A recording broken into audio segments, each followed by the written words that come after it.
En el capítulo anterior, el paso de las obras del ferrocarril de Caldas en el ramal Morelia-Sucre.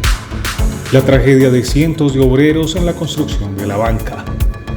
La llegada del ferrocarril de Caldas en Alcalá y el paso del ferrocarril del Pacífico por el corregimiento de La Tebaida.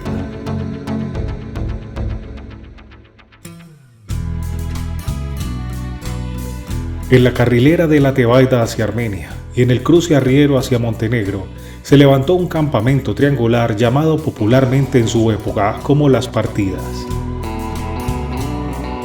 Armenia, por directriz de Caldas, debía influenciar al valle para levantar con sus recursos en el lugar de encuentro de caminos una opción de estación o parada en su territorio que sirviese a los viajeros en algunos años como intercambiador de vías y rutas. Una especie de preempalme obligado a construir para función entre el ferrocarril del Pacífico y el ferrocarril de Caldas, apenas las obras llegaran desde el norte al lugar. Sin embargo, no fue mucha la atención ni la inversión y este empalme quedaría a medias. La gerencia del ferrocarril del Pacífico cuestionó a Armenia por no prepararse en poco con una terminal férrea adecuada para que sus propios habitantes tuviesen una parada al menos digna. El Pacífico entonces construyó un pequeño e improvisado complejo en tablas, guadua y esterilla con una estación provisional, pues no invertiría mucho en ella por ahora. La cuestión era, ¿esa construcción final dependía de Caldas por tener a Armenia bajo su jurisdicción o del Pacífico por llevar allí sus rieles primero? Armenia respondió que no le interesaba entrar en esa contienda. No eran ellos los patrocinadores de las obras. Solo se sentían muy agradecidos sin importar de dónde llegara la construcción, pero dando a entender que sí lo era la gerencia desde Cali con los recursos recibidos para la línea férrea y argumentando que Caldas jamás le destinaría recursos tan anticipados sin carrilera aún, y menos para recibir un ferrocarril ajeno. Apenas hacía un año en que el terreno donde quedaría la estación se alistaba. El 24 de abril de 1927 arriba el ferrocarril del Pacífico en Armenia.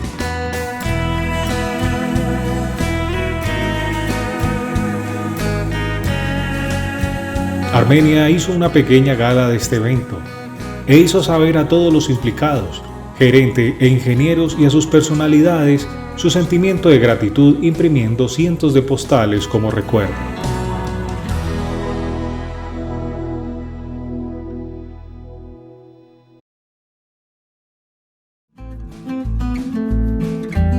La estación de tren como tal no existía en Villa María, pero cerca de la carrilera estaba la terminal del cable aéreo que daba recepción a Manizales. Ambos sistemas de transporte eran dirigidos desde ese punto por la misma persona que era el jefe de la oficina de ferrocarriles y cables. En mayo de 1927 llega la primera locomotora a predios férreos de Villa María. Siempre fue puntera la locomotora Zapata, locomotora de obras.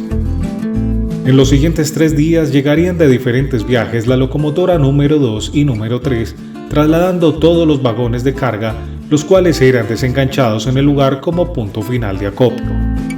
Inclusive fue trasladado al lugar toda clase de camabajas desniveladas, vagones dañados y vagonetas arruinadas de obras que por tiempo habían quedado varadas en diferentes estaciones por toda la línea.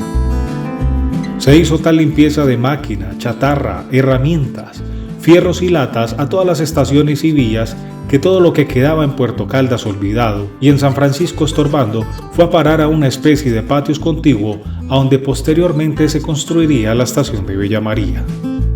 Todo lo que había para ver allí serían vagones estacionados, chasis y ejes sueltos durante muchos años después.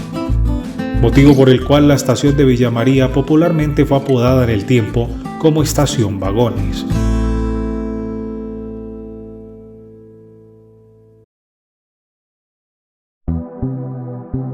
Manizales estaba siendo reconstruida, pero la subida de material por el cable no rendía tanto como podrían hacerlo por vagones.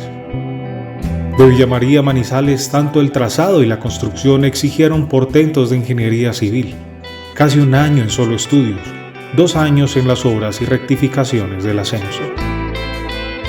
Manizales, situada en el filo de una cuchilla de la cordillera, daba trabajos serios para la banca. La falda sur es sumamente pendiente con varios cientos de metros, muy verticales, y la búsqueda de la mejor ruta hasta el sitio donde está situada la entrada de Villa María era todo un reto. Subir hasta la capital de Caldas requería solo de 10 kilómetros de carrilera, pero exigía hacerlo con pendientes muy fuertes del 4 y 5% en casi todo el trayecto. La empresa del ferrocarril decidió acometer esta obra sin precedentes en el país y así lo hizo, aunque la incredulidad de parte de los teóricos de los ferrocarriles lo desaprobara así. El ferrocarril de montaña en su ascenso a Manizales no solo era raro por las crudas pendientes, sino que tuvo 3 tramos de giros insólitos con cálculos extremos. Uno era la subida al barrio Aranjuez, además de los zigzagueos extraños a los pies del San Cancio. Otro era el rodeo al manto del mismo cerro que era deleznable. Por último, y sin derecho al error en el cálculo, fue casi la perfecta pero desnivelada circunferencia de la isla.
Durante este último año de obras en la escalonada banca a Manizales, los caminos de a pie y de mula de ascenso y descenso estaban enlodados o montados con todo el material de tierra y barro sobrante de los socavones. La estación final ya se edificaba anticipada desde octubre de 1926. Espléndida luciría radiante para ver llegar su ferrocarril en su momento. En lo alto de las montañas sería la otra joya de la corona.